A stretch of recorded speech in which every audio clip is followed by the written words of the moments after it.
So now Adani total gas limited अब देखिए गिरावट हो रही है और लगातार गिरावट की वजह से ये स्टॉक अब पहुंच चुका है 1007 रुपए। यानी कि जहां से चलना स्टार्ट किया था वहीं पर हम दोबारा इस स्टॉक के अंदर वही लेवल्स हम देखते हुए नजर आ रहे हैं। क्लीन चिट मिलने के बावजूद भी ऐसा क्यों हो रहा है ये थोड़ा सा समझने की जरूरत है। तो जैसा कि क्लीन चिट मिलने के बाद ऐसा लगा कि यहाँ पर सब कुछ ठीक हो जाएगा, लेकिन कुछ भी ठीक नहीं हुआ। हल्की सी रिकवरी दिखाई दी और हम वापस जो है 1996 के लेवल, वही लेवल जहां पर ये काफी बड़ा बेस बना रहा था, उधर ही के आसपास ही पहुंच चुके हैं। 1007 नहीं बल्कि क्लोजिंग है 1004 रुपए की। तो हम ऑलमोस्ट उस जगह पर आ चुके हैं जहां से हमने चलना स्टार्ट किया था। क्या ये फुल्ली रिकवर होगा? मैं आपको बता देता हूं दो चीजें यहां पर देखने वाली होंगी जो कि इस वक्त सबसे ज्यादा समझ में आ रहा है। ये स्टॉक सबसे ज्यादा प्रभावित है जब खबर आती है इलेक्शन को रिलेटेड। सबसे पहली बात, ये कोई आम बात नहीं है, ये अब हर कोई जानता है अडानी ग्रुप के अंदर क्या है इलेक्शन। दूसरी बात यहां पर आपका आ जाता है, क्या मार्केट ने वैल्यूएशन को लेकर चिंता जाहिर करना स्टार्ट कर दी है? क्या उसी वजह से इंटरेस्ट यहां पर नहीं आ रहा है इन स्टॉक्स के अंदर, या फिर आगे कोई तेजी नहीं हो पाएगी बिकॉज ऑफ ये इनकी जो पी रेशियोज हैं उनको लोगों ने समझना स्टार्ट कर दिया, उस बेहाफ पर यहां पर निवेश करने के लिए आगे नहीं बढ़ रहे। ऐसे में ये दूसरा वाला जो ऑप्शन है वो बहुत ही छोटा, बहुत ही हल्का दिखाई पड़ता है, क्योंकि हर कोई मार्केट के अंदर इंटरेस्टेड है अडानी ग्रुप के स्टॉक्स के लिए, किसी भी भाव पर खरीदने के तैयार हो जाते हैं जब यहां पर तेजी बनना स्टार्ट होती है। तो ऐसे में तो ये कहना ही गलत होगा कि कोई भी निवेशक यहां पर जो है निवेश करने के लिए पीछे हट रहा है अडानी ग्रुप के अंदर, तो ऐसा तो बिल्कुल भी दिखाई नहीं दे रहा। तो दूसरा पॉइंट वैलिड नहीं है। सबसे पहला पॉइंट आ जाता है इलेक्शन। या तो यहां पर एक बड़ी डिप मिलेगी आपको इलेक्शन से पहले, ये बात आप समझ लीजिए। कहीं ना कहीं ऐसा आशंका अब लग रही है, मैं कह रहा हूं फिर भी आशंका लग रही है। ऐसे में हमें स्ट्रेटेजाइज होना ही पड़ेगा, ये मैंने आपसे शुरू से कह रहा हूं। आप फंडामेंटल बेसिस पर इसको जज नहीं कर सकते। फंडामेंटल बेसिस पर अगर हम लोग आ गए तो इसका भाव तो पता नहीं कहां पर है, ये आप समझिए। इसका भाव, हम इस भाव पर छू भी नहीं सकते इसे, वो फंडामेंटल बेसिस पर रन नहीं होगा, ये हम बात समझ चुके हैं। इलेक्शन, या तो इलेक्शन से पहले एक डिप मिलेगी, बड़ी डिप मिलेगी, या तो इलेक्शन के बाद चले, क्योंकि क्लीन चिट तो मिल गई और हमें पता है कि अगर ये सरकार वापस आ गई तो सबसे पहले इस ग्रुप का यहां पर जो है नाम रहेगा, सबसे पहले सबसे आगे इस ग्रुप का नाम रहने वाला है। और मार्केट में ये सब जानते हैं, और मार्केट में इतना रिटेल इन्वेस्टर आ चुका है कि वो अब डरता नहीं है किसी चीज से। महंगी चीजों से तो उसे बिल्कुल भी परहेज अब है नहीं, तो वो कुछ नहीं देखेगा। ये यहां पर है। इलेक्शन से पहले जो भी होगा, कहीं ना कहीं ये वेट कर रहा है इलेक्शन का, या तो इलेक्शन के बाद चलना स्टार्ट कर देगा। आप देखेंगे कि इलेक्शन में जैसे ही रिजल्ट मिलेगा ये स्टॉक कहीं ना कहीं रन अप करना स्टार्ट कर देंगे, उसी वक्त से कहीं ना कहीं रन अप करना स्टार्ट कर सकते हैं। ये यहां पर है, क्योंकि अब कोई बात बची ही नहीं है। तो जो रिकवरी के लिए अभी इतना बड़ा प्रेस डाला है, पॉसिबल है कि ये इलेक्शन के लिए वेट कर रहे हैं। इलेक्शन से पहले शायद कोई बड़ी तेजी ना हो इन स्टॉक्स के अंदर, ऐसा यहां पर जाहिर होता है। फिर ये जो एफआईआईज जो है वो कट कर रहे हैं अपनी स्टेक्स या जो कुछ भी हो, वो सब कुछ यहां पर ठंडा पड़ता हुआ नजर आएगा इलेक्शन के वक्त। और इलेक्शन में यहां से अगर आप देखें, जनवरी तो गई, जनवरी गई, सब बजट का यहां पर जो है इंतजार कर रहे हैं। आप देखेंगे अप्रैल, मई, अप्रैल कहीं ना कहीं अप्रैल तक आपका यहां पर जो है कहीं ना कहीं यहां पर पोजीशनिंग बनना स्टार्ट हो सकती है अडानी ग्रुप के अंदर। मई के अंदर आप देखेंगे जब इलेक्शन होगा और जनरल इलेक्शंस में जैसे ही रिजल्ट अनाउंस होंगे, यहां पर आपका देखेंगे कि ये बिल्कुल रुख यहां पर चेंज हो चुका होगा। तो या तो ये पॉसिबिलिटी बिल्कुल एक सटीक सही देखने को मिल रही है, और एक रीजन जो है वो इनके ना चलने का एक सटीक हमें समझ में आ रहा है। अदरवाइज इतना सब कुछ अनाउंसमेंट हो चुका है। अच्छी बात यह है कि आपका इंडस्ट्री पी जो है वो इंक्रीज हो रहा है, ये एक अच्छी बात है। कहाँ हम 20-23 के अराउंड हम देखा करते थे इंडस्ट्री पी, कहाँ 33.19 के अराउंड इंडस्ट्री पी पहुंच चुका है। ये बढ़िया बात है। इंडस्ट्री पीयर कंपैरिजन अगर आप देखोगे तो अभी भी ये काफ़ी महंगा है, बट अगर इंडस्ट्री पी इंक्रीज होगा तो ये इनके लिए एक अच्छी बात रहेगी, अडानी टोटल गैस के लिए एक अच्छी बात रहेगी। तो हमें वेट करना होगा। बस यही एक डर है कि एक कोई बड़ी डिप ना मिल जाए इन स्टॉक्स के अंदर बिफोर इलेक्शन। बिफोर इलेक्शन, जो कि मैं शुरुआत में आपसे कह चुका हूं कि हो सकता है कि आपको एक बड़ी डिप मिल जाए आपको देखने को Adani total gas, Adani power, Adani green energy, इन सभी के अंदर बिफोर इलेक्शन। ये बहुत पहले की बात, क्योंकि मार्केट जो है वो स्टेबलाइज करेगा अपने आप को और लोग ढूंढेंगे इस चीज को कि इलेक्शन के टाइम क्या चलेगा, या फिर मोदी गवर्नमेंट अगर आती है तो फिर उसमें क्या रनअप होगा। गुजरात की कंपनियां, यस ये रियलिटी की बात है, रियल बात है। अलग अलग जगह पर निवेशक जो है वो ढूंढने पर लगे हुए हैं कि गुजरात की कंपनियां यहां पर छांट के एक लिस्ट बनाई जाए, ताकि गवर्नमेंट अगर वापस आए तो इन कंपनियों को कहीं ना कहीं बेनिफिट होगा, सो दैट यहां पर ये रनअप देते हुए नजर आएंगे और पैसा मेरा बनता हुआ नजर आएगा। तो इसकी तैयारी होगी और हो भी रही है। अगर आप देखेंगे, सुनी सुनाई बात अगर आप देखेंगे वो सही भी है, तो उसका यहाँ पर जो है थोड़ा सा इंतजार है। जो भी होना होगा इन 4 महीने के अंदर जो है भीतर भीतर आपको समझ में आ जाएगा कि इन स्टॉक्स के अंदर करना क्या है। या तो आप 4 महीने के लिए वेट करिए, अपनी पोजीशन पर कायम रहिए। अगर यहाँ पर कोई डिप मिले तो उस डिप को खरीदने की दम होना चाहिए। ये अगर आपको याद हो, मैं बहुत पहले आपसे बोला था और वो अभी भी है और वो आगे भी रहेगी ये 4 महीने के अंदर, तो ये ध्यान रखिएगा। बाकी अगर आप देखें अडानी टोटल गैस की वजह से, मैंने आपसे कहा था कि री रेटिंग कहीं ना कहीं होगी इन स्टॉक्स की।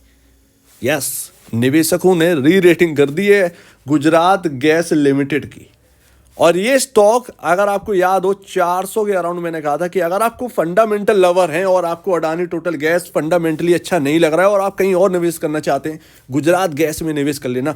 वहां से आपको 130-140 रुपए का भाव ऊपर देखने को मिल रहा है, तो यहां पर आपका प्रॉफिट बन रहा है। अगर आप गुजरात गैस अभी भी होल्ड कर रहे हैं स्टिल, तो आप होल्ड कर सकते हैं, क्योंकि इस सेक्टर के अंदर 10 क्वार्टर जो है वो ऐसे ही ठंडे पड़े रहे हैं। चाहे अडानी टोटल गैस हो, अडानी गुजरात गैस लिमिटेड हो या बाकी स्टॉक्स हो, ये सब सस्ते पड़े रहे, इनके अंदर कुछ नहीं हुआ। लेकिन अगर यहाँ पर जो है फाइनेंशियली अब यहाँ पर जो है 10 क्वार्टर के बाद कुछ रेवेन्यू में उछाल आना स्टार्ट हो गया, सो दैट ये कहीं ना कहीं रनअप देते हुए नजर आएंगे। ये सब अडानी टोटल गैस की वजह से हुआ, अदरवाइज गुजरात गैस हुआ, ये सब वहीं थे। आप देखें तो यहाँ पर IGL और आपका यहाँ पर महानगर गैस लिमिटेड MGL, वो भी अब 1200-1300 के अराउंड आ चुका है।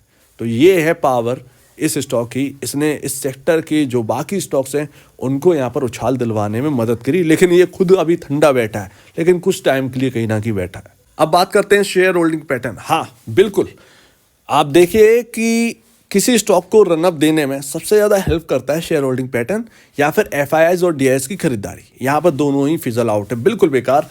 DIIs जितना होल्ड कर रहे थे, आप देखिएगा, सबसे पहले मैं बात करता हूँ, प्रोमोटर कुछ चेंज नहीं करेंगे, प्रोमोटर स्ट्रांगली इस कंपनी को होल्ड करते हैं। गौतम अडानी जी इस स्टॉक की होल्डिंग बिल्कुल परफेक्टली लिए हुए हैं, जितना होना चाहिए नॉर्म्स के हिसाब से। 0.20% यहाँ पर जो है सिर्फ कम करके बैठे हैं और उन्हें कोई मतलब नहीं है बेचने का, उनका कोई सिनेरियो दिखाई नहीं दे रहा है। ये उनकी तरफ से एक स्ट्रांगनेस है। FPIs आप कह सकते हैं, पूरे साल आप देखें 2022 दिसंबर से 17.25% की होल्डिंग थी इस कंपनी के अंदर। लगातार हर क्वार्टर में ये कम कर रहे हैं। 2022 दिसंबर से 2023 दिसंबर का अगर आप देखेंगे तो 17% से लगातार घट रही है, 13.06% पर आ चुकी है FIIs की स्टेक इस कंपनी के अंदर होल्डिंग। तो आप बात समझिए, DIIs जहां थे 6.09%, उतना ही यहां पर जो है 6.14%। सिमिलर, कोई चेंजेस नहीं, पॉइंट में कोई चेंज बहुत बड़ा है नहीं, उतना ही है। 6.9% होल्ड कर 6.14% आपको देखने को मिल रही है। ये है आपका ईयर ऑन ईयर बेसिस पर क्वार्टर पर अगर आप देखेंगे रिजल्ट। सिर्फ और सिर्फ रिटेल इन्वेस्टर एक ऐसा है जिसने 1.86% की होल्डिंग थी इस कंपनी में 2022 दिसंबर में, अब उसकी बढ़कर 6% पर आ चुकी है। तो रिटेल निवेशक ने FIIs की जितनी होल्डिंग थी वो सब कुछ खरीद लिया है। ये यहां पर अपने को देखने को मिल रहा है। तो रिटेल निवेशक यहां पर जो है बढ़ चुका है इस कंपनी के अंदर होल्डिंग, और बढ़नी भी थी क्योंकि सबसे ज्यादा गिरावट यहीं पर थी और हर क्वार्टर में रिटेल निवेशक इस कंपनी के अंदर बढ़ा है। तो ऐसे में पैसा आना, फ्लोज आना इंपॉर्टेंट है। आप कह सकते हैं कि जो भी इसको साधे हुए है वो है रिटेल इन्वेस्टर। प्रमोटर की तरफ से कोई चेंज है नहीं, DIS की तरफ से कोई भी चेंज नहीं है। FIs बेच रहे हैं और यहाँ पर जो है रिटेल निवेश खरीद रहा है। सिर्फ और सिर्फ रिटेल इन्वेस्टर है जो कि इस कंपनी के स्टॉक को ऊपर साधने की कोशिश कर रहा है। बस यहाँ पर यही देखने को मिल रहा है। रिटेल के फेवर में चीजें जाती हुई दिखेंगी अगर यहाँ पर जो है बदलता हुआ दिखेगा माहौल। सो दैट यहाँ पर यही चल रहा है। आप इससे ज़्यादा कुछ नहीं समझ सकते। Q3 के नंबर आने हैं। कंपनी एक विजनरी कंपनी है जो कि हमें पता है, आगे के प्लान्स हमें पता है। ग्रीन हाइड्रोजन, मैं आपको बताऊं, ये वो एक ऐसी चीज है जो आज शायद इस स्टॉक पर कोई प्रभाव नहीं दे रही हो, लेकिन जैसे ही आप देखेंगे ग्रीन हाइड्रोजन का रोल जो है वो बहुत बड़ा होने वाला है आगे चलकर। तो वो उस वक्त आप याद करेंगे कि अडानी टोटल गैस को शायद मुझे रखना चाहिए था। तो वो मुझे लगता है कि एक हाइड्रोजन ही एक ऐसा है, ग्रीन हाइड्रोजन की बेसिस पर आप इस कंपनी को देख सकते हैं, इस कंपनी की तरफ देख सकते हैं। तो ये यहाँ पर बहुत ही मोटी बात है। आगे का अगर आपने विजन आपने देख लिया, क्योंकि मैं आपको ऑलरेडी बता चुका हूं कि चल क्या रहा है उस वीडियो में जो कि मैंने संडे को आपके सामने रखी थी, कि पूरा अडानी ग्रुप अगर आप देखेंगे तो अडानी यूनिवर्स है या अडानी ग्रुप एक यहाँ पर जो है अपना, जिस तरीके से एप्पल का एक इन्वायरमेंट है वैसे ही अडानी ग्रुप का एक इन्वायरमेंट है। चार्जिंग से लेके किस किस की क्या क्या जरूरत है, डिटेल पॉइंट्स मैंने आपको समझाए थे। अगर वो आपको समझ में आ गए तो आगे देखना पड़ेगा, लेकिन वॉलेटिलिटी आपके साथ रहेगी, आपको झेलना पड़ेगा। अगर आपको इस विजन पर ट्रस्ट है, क्योंकि आपका पैसा जो है वो स्टॉक पर नहीं विजन पर लगा है। स्टॉक फंडामेंटली बहुत महंगे हैं, पैसा आपका लगा है तो सिर्फ और सिर्फ विजन के ऊपर जो कि अडानी ग्रुप का है आगे के लिए। तो आप इस चीज़ को हैंडल कर सकते हैं तो आप इसके अंदर निवेशित रहिए। शायद थोड़ा सा और वक्त लगना पड़ेगा, हो सकता है एक डिप भी मिले इस स्टॉक के अंदर, पॉसिबल है। उस डिप में बाई करने का भी दम आपके पास होना चाहिए। इतना सब अगर आपके पास है तो प्लीज़ आप इस स्टॉक की तरफ देखिए, अदरवाइज शांति काफ़ी है कहीं ना कहीं वो इलेक्शन की वजह से। एंड लास्ट यहाँ पर अगर आप देखेंगे यहाँ पर जो पैटर्न, जो ट्रेंड लाइन हमने ड्रॉ करी थी, इसको ड्रॉ कर लीजिए अपने चार्ट पर। जब ये ट्रेंड लाइन यहाँ पर तोड़ेगा ये स्टॉक, कहीं ना कहीं एक बड़ा रिटर्न आपको मिलता हुआ नजर आएगा। वो मैं ये कह रहा हूँ कि बहुत ज़्यादा नहीं, कहीं ना कहीं यहाँ पर जो है अगर पैटर्न चेंज हुआ, जो कि मैं आपको अपडेट कर दूंगा, काफ़ी बड़ा पैटर्न यहाँ पर चेंज हो सकता है। इस बात को ध्यान रखिएगा। मैटर ऑफ टाइम यहाँ पर चीज़ें बदलती हुई नजर आ सकती है। देखना ये है कि 995 996 का ये लेवल टिक रहा है या नहीं। अगर नहीं टिक रहा है तो पॉसिबल है ये डाउन साइड पकड़ेगा। ऐसे में वही लेवल आपका 880 के अराउंड जा सकता है ये स्टॉक। तो यहाँ पर कुछ इस तरीके का सिनेरियो वापस है। जब तक हायर साइड ये ट्रेंड लाइन नहीं तोड़ेगा तब तक यहाँ पर कोई बड़ी तेजी यहाँ पर एक्सपेक्ट नहीं कर सकते हैं। ये लेवल भी ब्रीच नहीं किया, यहाँ से ही हम घूम गए। ये ट्रेंड लाइन बिल्कुल सटीक हम लोगों ने ड्रॉ करी थी, लेकिन क्लीन चिट की वजह से यहाँ पर मन नहीं होता है कि इस स्टॉक से बाहर निकल जाए। सो दैट ये सबसे बड़ी बात है। तो अपने हिसाब से यहाँ पर काम करिए। अगर कोई डिप मिले तो उसके लिए स्ट्रेटेजाइज कैसे रहना है वो भी आप रहिए। बाकी नया निवेश यहाँ पर बड़ा करें, छोटा छोटा निवेश करिए। अगर आपको डिप मिलता है तो छोटा छोटा ऐड कर सकते हैं। ऐसे में आपका एक एवरेज जो है, जो एवरेज प्राइस है वो बिल्कुल सही बन जाएगा। आप कोई बहुत ज़्यादा रिस्क में नहीं रहेंगे, तो इस पर ध्यान दीजिए। सो उम्मीद है काफ़ी कुछ आपको समझ में आया होगा। आपके जो ब्रोकर हैं या एडवाइजर हैं उनसे एक बार सलाह लीजिए कि निवेश करना चाहिए इन पॉइंट्स पर या नहीं, या खुद भी आप स्टडी करिए इसके ऊपर, ज़्यादा बेहतर रहेगा। तो आपका क्या कहना है इसके ऊपर कमेंट सेक्शन में कहिएगा। और अब दीजिए वीडियो देखने के लिए बहुत धन्यवाद दोस्तों।